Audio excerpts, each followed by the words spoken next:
이제 우리 하나만 더 하나만 더 네. 우리 이거를 하나만 더 이야기를 하고 지나가면 우리 인체의 혈관의 길이가 어느 정도 될 것 같아요? 아니 지난번에 방송 찍을 때 제가 들은 것 같은데. 네, 예, 그 지난번에도 우리 한번 했었죠. 아니 그러니까. 하여튼 기억은 안 나는데. 예, 이 12만 지구에 네. 지구에 이제 약 3바퀴. 세 바퀴 예, 세 개를 돌 정도 돼요.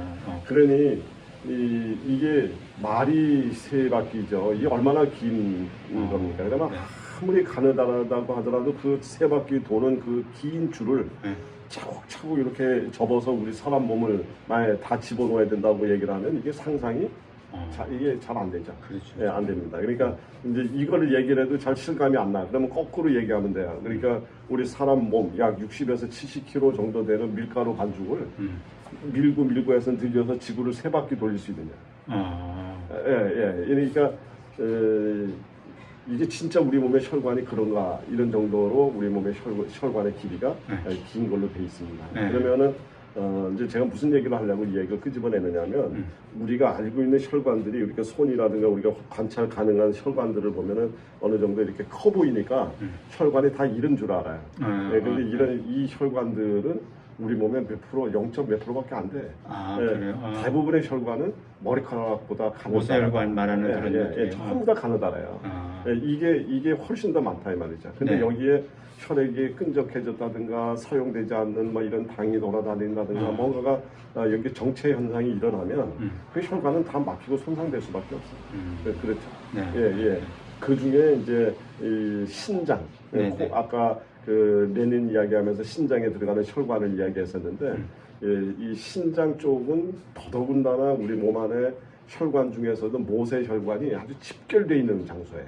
그래요? 거기서 우리 몸을 돌아다니는 혈액을 정화하고 다시 우리 몸에 돌려주고 소변으로 버리고 이런 일을 여기서 하기 때문에 이 신장에서는 그런 어떤 이런 혈류의 흐름이 방해가 일어나는 순간 이 문제가 생기는 거예요. 우리 몸 전체에 영향을 끼칠 수 있는 중대한 문제이기 때문에 바로 그 레닌이 신장에서 나왔던 거예요. 나온 거예요. 그러니까 아까 저도 궁금했어. 그 레닌은 신장에서 만들어져서 나와요? 예, 신장에서 나오고 물론 여기 얘가 나오는 곳은 이제 우리 위장에서도 일부가 조금 나오는 걸로 되어 있고요. 그래서 위장에 음식물을 과식을 했다든가 음식물이 들어오면은 혈액을 끌어당겨서 위장에 일을 해야 되죠. 그렇죠. 일을 해야지 되는데 혈액이 안 오면 일을 못 하잖아요. 그러니까 이 위장 쪽에 혈압을 끌어올려주기 위해서 레닌이 위장에서도 나오는 걸로 이제 이렇게 되어 있습니다. 그러나 가장 주되게 활동하는 데는 신장이에요. 그러니까 혈압이 올라가면 돌연사가 아니더라도 신장에 심각한 타격을 주어서 그래서 요즘에 보면 이 신장이 망가진 분들이 너무 많아요. 너무 많아요. 그래서 병원에서 이제 신장이 망가져도 고혈압약을 처방해요. 이제 혈압약을 처방해서 이 순환을 도와주게. 그리고 또 거꾸로 혈압이 높으신 분들은 신장이 망가질 확률을 그만큼 갖고 있는 거예요. 이런 개념에서 우리 혈압을 총체적으로 잘 관리를 해야 되겠죠. 그렇군요. 아니 그것도 참 신기한 것 같아요.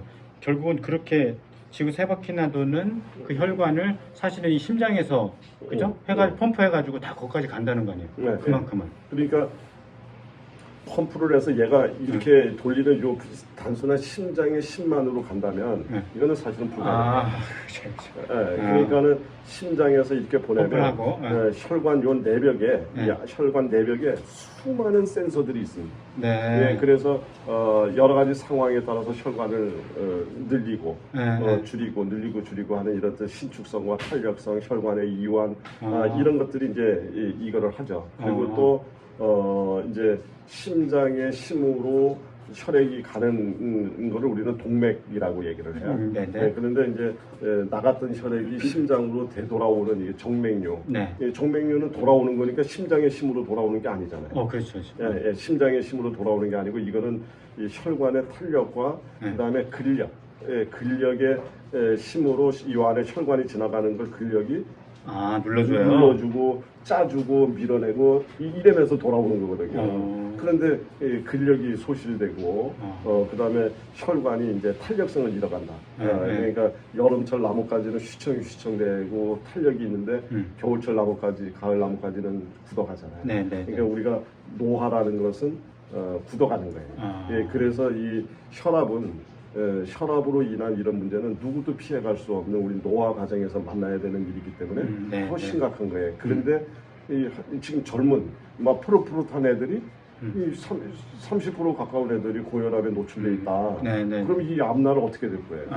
그래서 이제 이런 저런 것들이 다 사람을 걱정스럽게 만드는 거죠. 혈압에 대해서 이야기를 조금 여러 차례 나누려고 생각합니다. 최소한 2차례 이상, 3차례 나누려고 하는데 우선은 제가 지금 오늘 뭐를 끓여 드세요. 뭐를 드시면 혈압이 좋아집니다. 이 얘기를 좀 서둘러서 이야기하지 않으려고 해요. 왜 그러냐면은 이런 개념을 이해하고 어떤 이 생활 습관을 바꾸는 이런 것부터 우선 우리가 개선을 해나가야 되고 생각을 바꿔야 되는 것이 더 중요하잖아요. 그래서 이제 오늘은 이런 점을 자꾸 강조를 하는 거고요. 이제 참조로 우리가 알고 있는 이제 생활 습관만 개선을 했어요.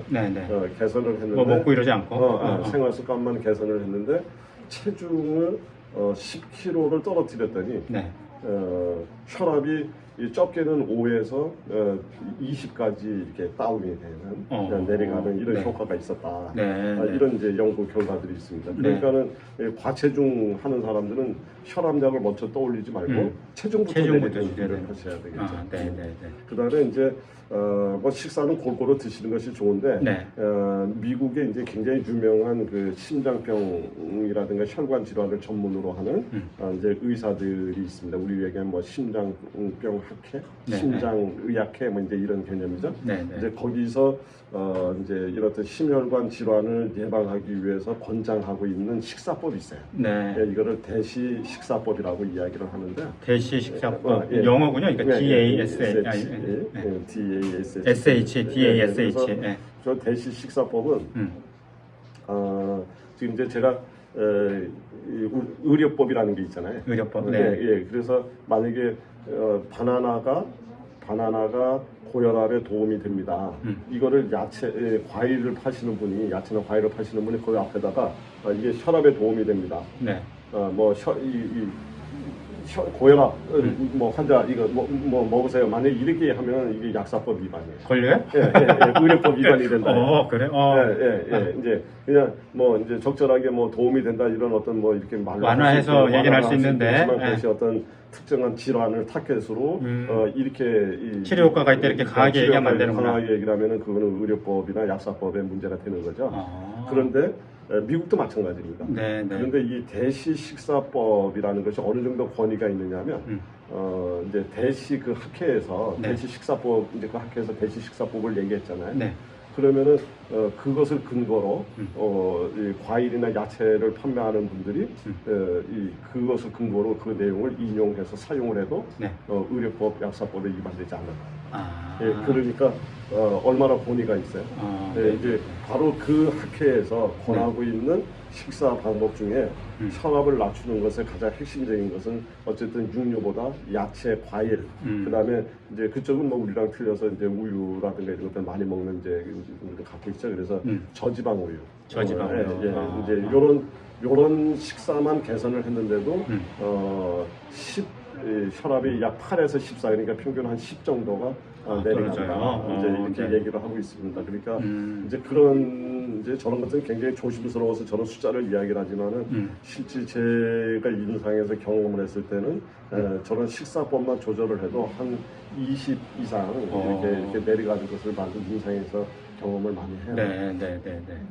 그 다음에 이제 물론 염분 얘기도 있지만 염분보다도 이제 우리 운동 있잖아요. 이제 걷는 거 조금 빠른 걸음으로 한 30분 정도 이렇게 걸어도 한 4에서 9 정도에 이게 떨어져요. 그러니까는 대시 식사법을 하고 체중을 감소시키고 그 다음에 유산소 운동을 하고 하면은 모으면 30, 40 정도가 떨어지잖아요. 3, 40 정도 떨어지면은 웬만한 혈압은 이 중등도 혈압 정도에서는 그걸로 해결될 수 있을 것 아니에요.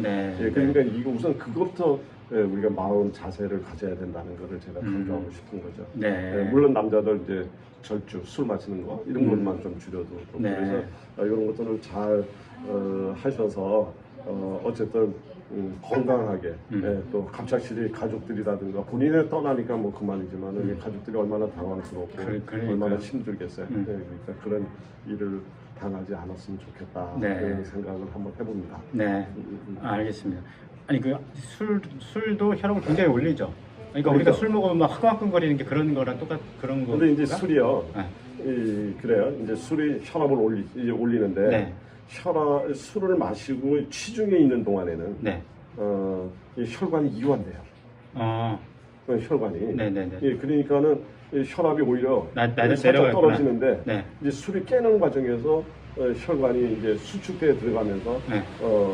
그때 이제 혈압이 올라가요. 그리고 그때 몸의 기운이라든가 여러 가지가 아주 컨디션이 떨어져 있는 상태에서 혈압이 이제 역상승을 시도할 때 무리가 매우 위험한 상황을 상태. 만나는 거죠. 그래서 술이 취해 있을 때보다도 이 깨어날 때 굉장히 더 위험하다. 네, 예, 네. 그래서 특히 이제 술 저녁 늦게까지 마시고 새벽에 술이 깨잖아요. 네네. 그런데 새벽에 온도가 차갑잖아요. 네. 기온이. 네네. 예, 기온이 떨어져 있는 상태인데 이제 이럴 때 뭐 바깥에 이제 정신 차린다고 바깥에 나갔어요.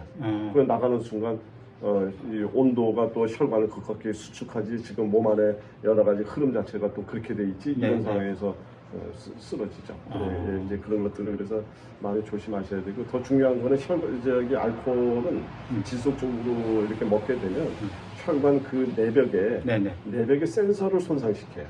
그러니까는 혈관을 늘릴 때 늘려야 되고 줄일 때 줄여야 되고 여러 가지 영양분의 배급과 이런 것들이 원활하게 되려면 이 안에 혈관 안에 여러 가지 그 기능들이 정상적으로 작동을 해야 되잖아요. 예, 그런데 그거를 다 자꾸 손상시키니까 그래서 장기적으로 혈관 손상을 만들어내서 뭐 이제 혈관을 이완시키고 혈압을 올리냐 안 올리냐를 떠나서 여러 가지 질환을 만들어내는 아주 중요한 원인이 되기 때문에 그래서 적절하게 이렇게 이제 드시고 또 어느 정도 좀 휴식을 취하고 이렇게 드시는 이런 꼭 이제 약주를 하시는 분들이라면 이제 그런 정도의 이름을 갖고 하시는 게 좋을 것 같아요. 그렇군요. 네.